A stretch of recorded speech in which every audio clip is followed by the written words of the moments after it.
The 2-week US-Iran ceasefire looked like a breakthrough.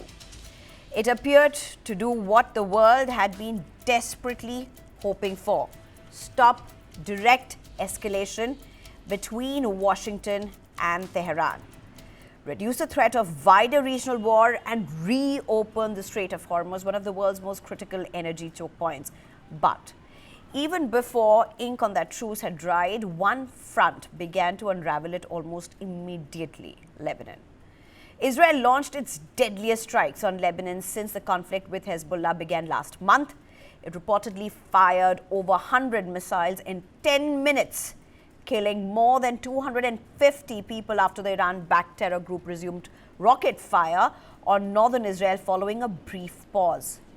The IDF says it killed the personal secretary and nephew of Hezbollah Deputy Chief Naim Qassem. Now, many in Lebanon are tired of Hezbollah's dominance, which has dragged the country into devastating conflicts with Iran, caused immense economic ruin, and created a state within a state that cripples Lebanese sovereignty. And according to Lebanese Red Cross, has displaced more than 9 lakh people. But for Iran, that in 1982 created Hezbollah, a Lebanese Shiite militant group, it is a strategic red line. And even as the United States and Iran were trying to stabilize the region, this Lebanon front exploded once again. From Tehran's perspective, Hezbollah is not some side player in this conflict. It is one of Iran's most important regional allies and deterrent assets. So Iran's position appears to be simple. You cannot claim there is de-escalation in the region while Israel continues attacking Hezbollah in Lebanon. In other words, if Iran is expected to hold fire while Israel keeps hitting one of Iran's strongest proxies, then Tehran sees that not as a ceasefire but as a strategic imbalance. That is why reports suggest Iran had already conveyed through back-channel talks that any broader ceasefire must include Lebanon. But the United States and Israel disagree. Prime Minister Benjamin Netanyahu's office has said that Prime Minister supports the US decision on ceasefire, but had added that he does not regard the ceasefire as extending to Israel's war on Lebanon. Israel's opposition leader, Yair Lapid, called the ceasefire one of the greatest political disasters in all of our history. As officials from President down insist that Lebanon was never part of the original ceasefire proposal, contrary to the views of Iran. US Vice President J.D. Vance said on Wednesday that Iran's negotiators appear to believe the US-Iran ceasefire agreed on Tuesday included Lebanon, but Washington had not agreed to that. Let's listen in. I think the Iranians thought that the ceasefire included Lebanon, and it just didn't. We never made that promise. We never indicated that was going to be the case. What we said is that the ceasefire would be focused on Iran, and the ceasefire would be focused on America's allies, both Israel and the Gulf Arab states. Now, that said, the Israelis, as I understand it, again, I'm supposed to get a fuller report when I get on the plane, have actually offered to be, frankly, to check themselves a little bit in Lebanon because they want to make sure that our negotiation is successful. So what you now have is this. Iran says Lebanon must be included. US says Lebanon was never included. Israel says we are continuing anyway. That is not a ceasefire architecture. That is a diplomatic trap. Now, apart from ceasefire tensions with Iran, Donald Trump is also facing unprecedented friction with his traditional European allies. He's increasingly being isolated with NATO. You've just had over the last 24 hours a huge pushback from Donald Trump over NATO. He's angry with NATO all over again. He's increasingly being isolated with NATO allies, often declining to support his war. And now, as the ceasefire is already showing cracks less than 24 hours after it was announced, 10 leaders, including those of Germany, France, the UK, Italy, and Spain, in a joint statement have welcomed the ceasefire and called on all sides to implement the ceasefire, including in Lebanon.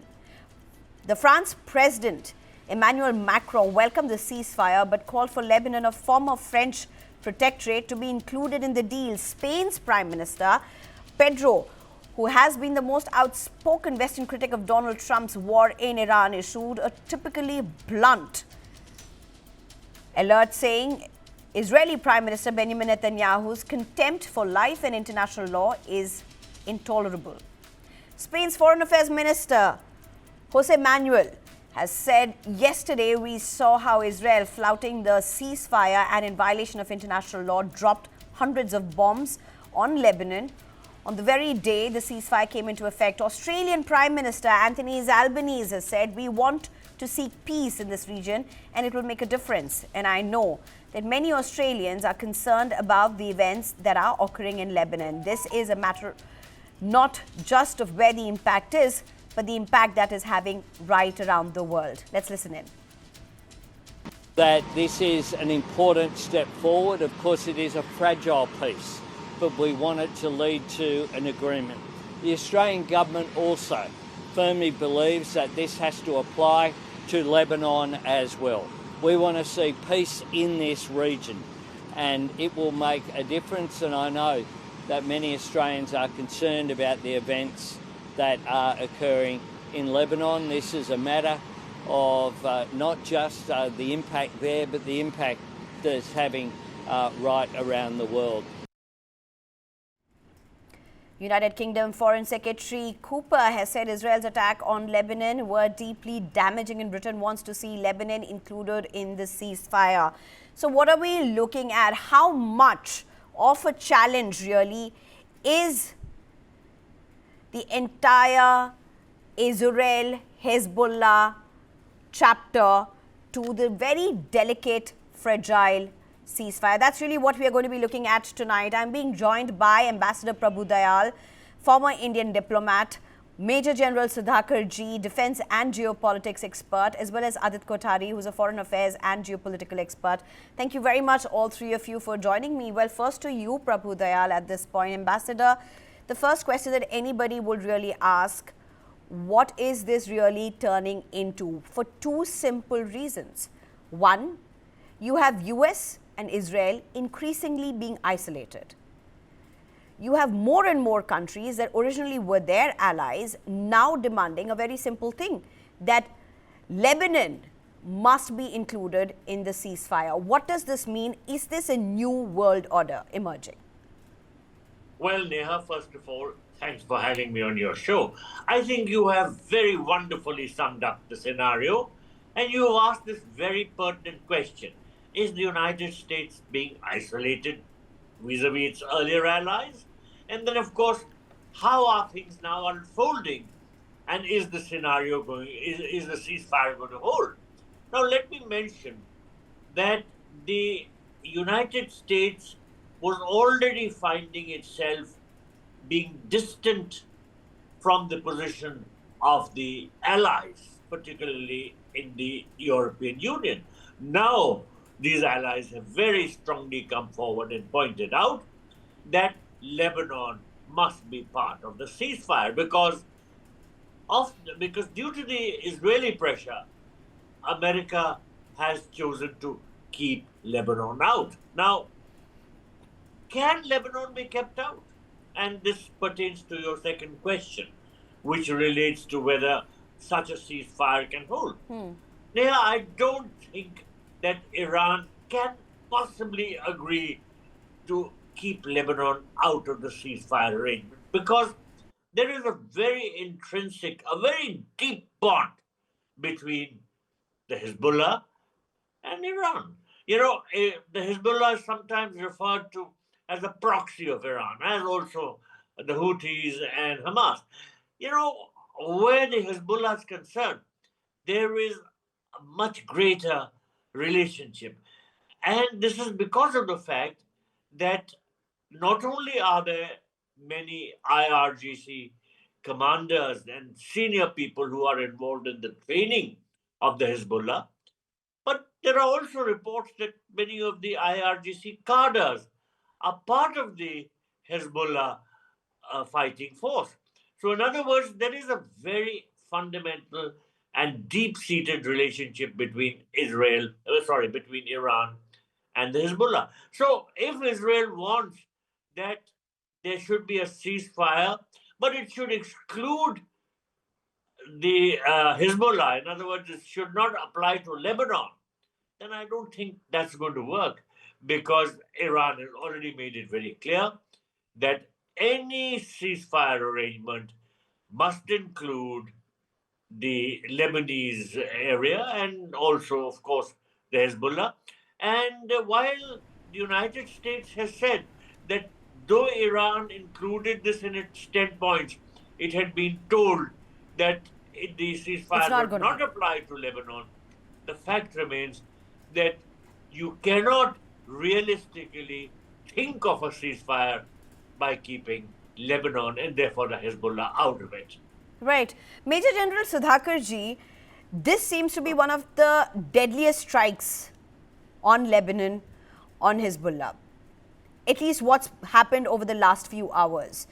Despite what's been an ongoing process, despite this being very targeted attacks by Israel. We just heard ambassadors speak about how Iran will not allow anything to move forward without Lebanon being made part of it. But this is also what other countries are talking about now. Increasingly, more and more countries want Lebanon to be part of the ceasefire conditions. But what do you make out of the attacks that's really happened today? Some of the deadliest strikes that have really happened today.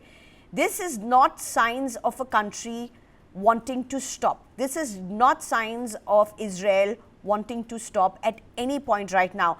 And this also comes at a time when you have had Israel Katz over the last few days say it very clearly, the next big target is Naim Qasim.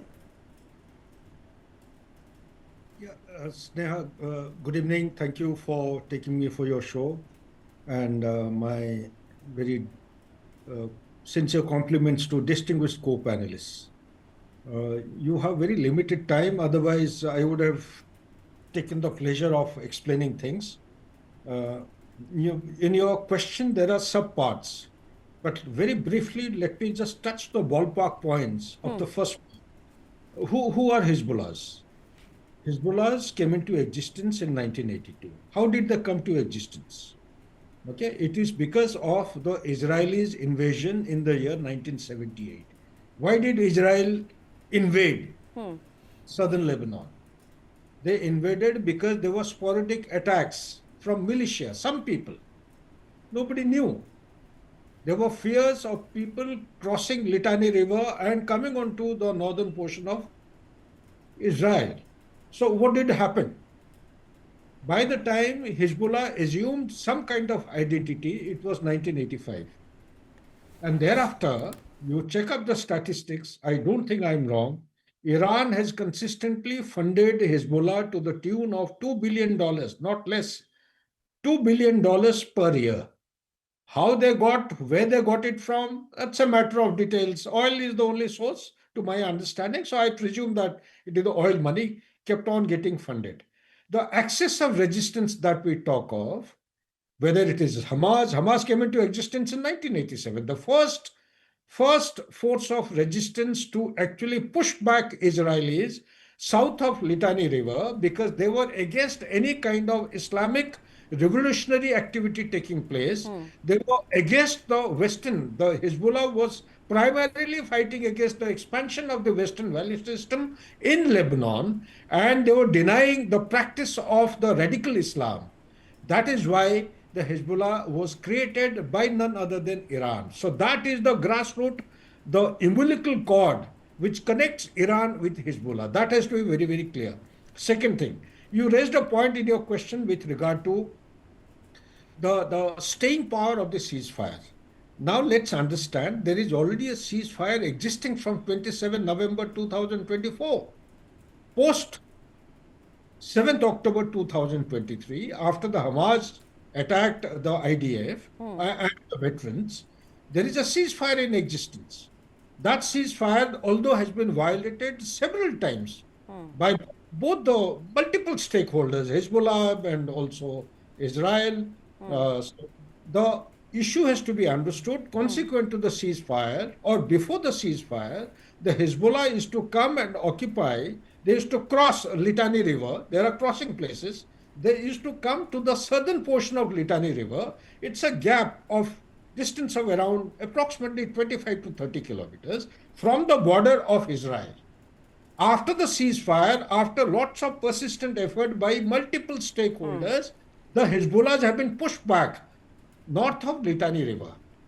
And by pushing back the Hezbollah, they have further also demanded that the military forces, what is Hezbollah? Hezbollah has got a political identity. It Right. has got military component. Military component has already been sanctioned. They are called a terrorist. The political component, they occupy a special place of politics. The political dispensation of Lebanon, that has to be understood. So after they have been pushed back to the north of Litani River, after 28 February 2026 bombing the spiritual leader of Iran to death and 49 important senior leaders to death, the Hezbollah, which had gone into kind of a hibernation or inactive activities into the depth area of Lebanon or Beirut, they have come to the forward line. They're occupying the northern banks of the Litani River. They had come towards the southern portion of that 30-kilometer stretch I talked about. They have been taking pot shot at the armor vehicles, at the mobilization of Israeli troops and the civilians. That is why the current incursion is being contemplated or being used. In your question also, you raised the question of that no matter what the ceasefire is talked about, the Israel will continue to hit Hezbollah for the safe upkeep of its people, to prevent dislocation, to prevent what do you call that, displacement of the people in northern Israel. And they will, as far as Israel is concerned, they are doing it for their survival. Right. But where Iran is concerned, they are demanding it for a holistic view. If peace has to come back as a lasting peace, then every issue, every subcomponent, every cog in the wheel must be factored in, must be deliberated, must come as a comprehensive package. Whether it is doable or not doable, I can't say. But this ceasefire is doomed to be ineffective. Adit Kothari, ceasefire is doomed to be ineffective. I think this is the worst fear of possibly scores of people living across the world, even though this seems to be a reality we are really staring at. Adit Kothari, would you say it's a new world order emerging, or would you say it has already emerged? I don't think it's about the world order emerging or sort of evolving. If we look at the ceasefire from its inceptional stage, there are four parties to this war. You have the GCC countries, you have Israel, you have the United States on one side, and then you have Iran on the other side. The ceasefire, which was being deliberated, was predominantly being done keeping in mind the United States and Iran. You know, the GCC countries and Israel was completely kept out of the picture, which is why, you know, many in India have also argued that, you know, India should have never been in a position and should have never got into that position that Pakistan is in, you know, getting involved into a circus where the monkey is not theirs. You know, because ultimately Israel is not going to be happy, or one of the parties, even one of the parties is not happy with the mediation, they will sabotage. And that is exactly what we've seen in less than 24 hours. Within less than 24 hours of the so-called peace deal, we saw the largest attack in South Lebanon. And as a consequence, you know, Pakistan is left completely rat-faced. So Donald Trump, in the grand scheme of things, is engineering week after week a new ploy every week to sort of manipulate the markets. And this was another ploy just to manipulate the markets and nothing more from a United States perspective. Because the moment this peace deal, you know, sort of did the rounds of the news, you know, oil was immediately down from $117 a barrel to about $96, $95 a barrel. And that was the net immediate effect. Going forward, you know, each of the stakeholders from an Iran perspective, you know, they threw in the 10-point agenda. Are any of the 10-point agenda even visibly acceptable to any of the stakeholders of the war? Look at the 10-point agenda. What are they asking for? Barring the, you know, lifting up the sanctions on Iran, they're looking at, you know, reserving rights to enrich uranium, you know, reserving the rights to keeping on arming, you know, groups like the Hezbollah, Hamas, Houthis, who will continue to, you know, hurt Israel in a sort of asymmetrical warfare kind of a scenario. So it was never going to be acceptable to the West, and which is why this was a tactical retreat. It was a tactical peace deal, which lasted less than 24 hours, and the markets have reacted again. the moment South Lebanon was attacked by Israel, and as a consequence, Iran decided to temporarily shut off the Strait of Hormuz. They've allowed anywhere between 15 to 20 vessels out, so they are still going to be milking monies as a consequence to support their economic warfare. Right. So what 2 million per vessel is roughly about 40 million per day is what they're going to be extracting out of the Strait of Hormuz, and that will continue to finance their war machinery. So the 2 weeks, both sides of the fence are going to go back, regroup, and this will continue to happen. I don't think America is going away anyway. Trump may like to leave with a straight face, but he's entangled quite deep in, because he cannot allow Iran to now be a regional power where Iran holds the Strait of Hormuz hostage and thereby exerts its control and pressure on the GCC countries. That is completely not acceptable to the GCC countries and Israel. US may not want Iran to emerge as a regional power, particularly with respect to Hormuz. But the fact is, if at all anyone has been able to show the mirror to United States at this point, it is Iran. The way it has held on and has actually walked out of this entire scenario in a victor in a way, with even now getting money for repatriation now with the dollars that are going to be coming per barrel. The whole country is going to get stuck up in this entire choke point, and Iran is going to be walking victorious. Last round of last comments from all three of you, 30 seconds each. Ambassador Prabhu Dayal, US may want to get out of this, as Adit Kothari mentioned, as many want to believe they may be looking for a leeway to even come out of this. Do you see that happen? I don't think that's going to happen, because the situation is very complicated. There is a huge difference in the respective positions of the United States and Iran. And if you bring in Israel into the picture, the differences are even greater. So as all the panelists have pointed out, the scenario doesn't look good at all. And for this reason, despite the efforts which are being made to bridge the gaps and to bring around a meaningful agreement, I don't think the task is going to be easy. I'm very, very pessimistic about the emerging scenario. Major General Sudhakarji? Donald Trump is caught in a bind between restraint and escalation. If he restrains, he's doomed. If he escalates, he's doomed. So in escalation, I have coined a term called as escalation entrapment. He's so badly entrapped. He's desperately struggling to looking for a suitable, honorable, dignified exit, because the house is on fire in the domestic constituency. There are people floating around with, Article 25. I haven't had time to research on this particular article, but I'm told this article relates to impeachment of the president. The Republicans themselves have started going against him. A lot has been happening in the United States with that, sir. The Democrats, who were divided so far, they have got unified, they have got galvanized. Having said that, what I visualize, it may take time, but the 8th of April 2026 will go a long way. A historical milestone as a turning point. Why am I calling it as a turning point? Because the weaknesses of the superpower have been revealed beyond any. Since the weaknesses have been seen and realized by all of us, all three panelists sitting here, in the heart of our hearts, we know that Iran was underestimated by US and Israel. Iran has turned out to be a stronger nation than what it was perceived and visualized by the world order. Hence, the Middle East likely to witness a kind of a polarization and realignment of the countries, in my view. It may not happen tomorrow, but the process is bigger. So we're totally out of time, sir. Some countries will go to the side of Israel. Some will go to the side of Iran. Strait of Hormuz will continue to remain with the Iran.